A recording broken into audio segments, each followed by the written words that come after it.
This 5-minute solution will show you how to change country and region on Steam.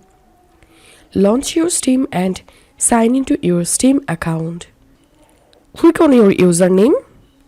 Click on account details. Select account details option, and here we can see my current country and region. To change it, I'm clicking on update store country,